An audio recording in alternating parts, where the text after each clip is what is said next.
Hello and welcome to Neil's Spanish Fly Box. In the vise I have a perdigón Falangista. This particular fly is right up there with the gasolina. It's a great perdigón and can be tied in sizes normally from a 14 down to a 20 with the corresponding bead sizes, and is a really super fly. It's one of those that's indispensable and is in every fly box. It's called the Falangista, and sometimes the culi roja, translated culi roja for the more delicate of you, is a red butt. But the Falangista, in the 1930s, there was two groups of ideological people that joined together and created a political party called the Falange Party. And the only link between this and them is that the Falange Party, their colours were black and red. End of story. In more recent times, as I said, it's been called the culi roja, and that may be to depoliticise the fly. But I'm going to tie it today in a size 14 and with a 3.3 copper bead. Let's put that in the vise.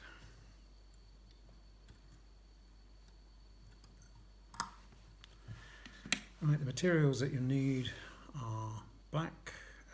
This is a 10-0 black tying thread, some medium pardo coq de lion for the tail, and the red butt. Now in this instance, the red butt I'm going to use is a Gutermann tinsel, colour 8054.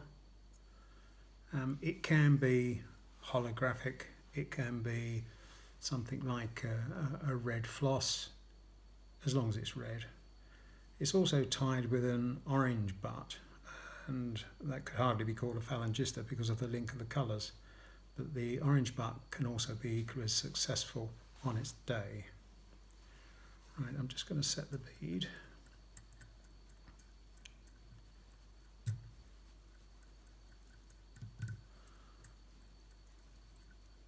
Right.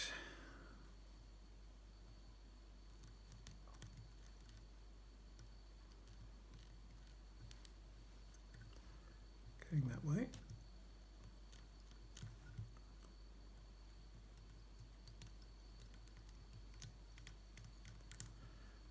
That's pretty set, and now I'm going to tie in the tail, which, as I said, will be coq de lion. Depending upon the size of the fly will depend upon the amount of fibres that you want to use. Again, not too long on the tail. No more than the length of the hook, and possibly a little bit shorter. That's about right.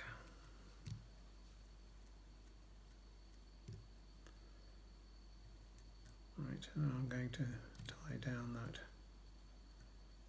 end there, trim it off.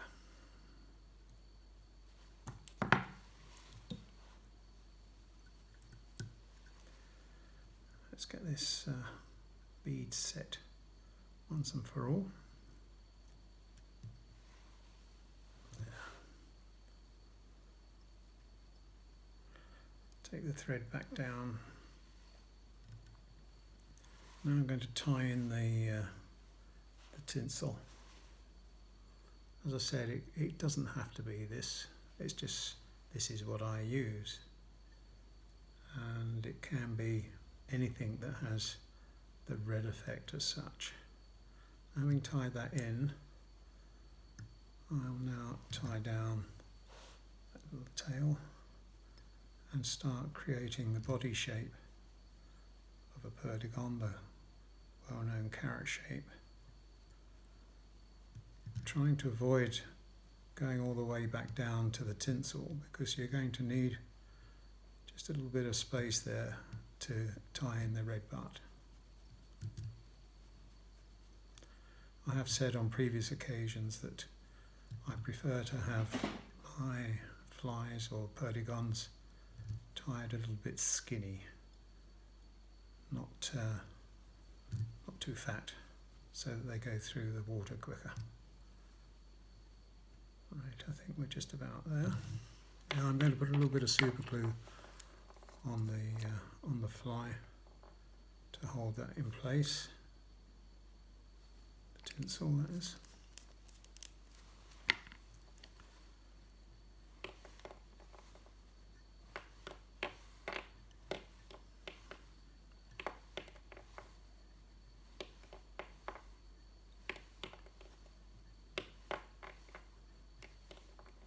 I don't know how many wraps that is, but it's enough to cover the area at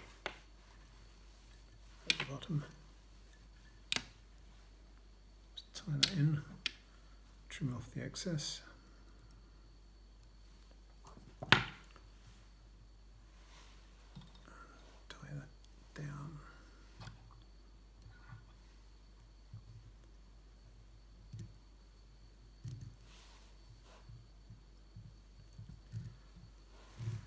Right, and tie off, and that is basically it.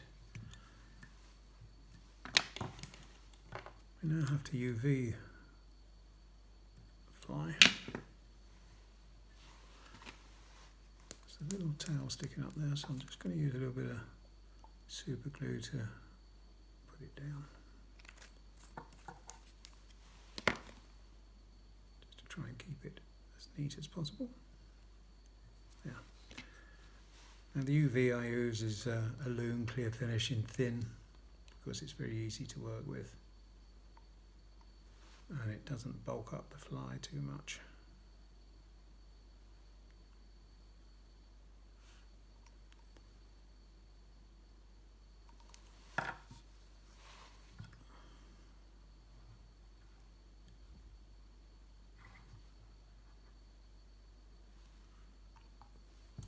And I'll give that a zap.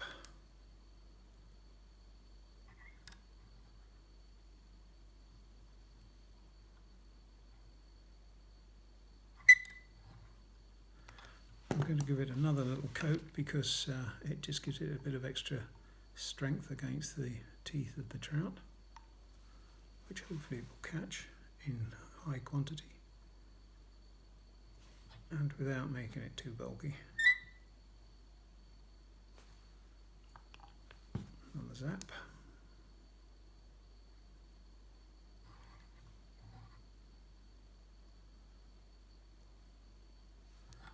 And then you have your Falangista. As I said, it's a super perdigón. It's a definite must-have in your fly box, and it's very, very popular in Spain. And I have no doubt in assuming that it will work equally as well for brown trout and rainbow trout in any other country. I hope you enjoyed that. If you would like to give it a thumbs up and subscribe for future videos of this nature, thank you very much. Goodbye.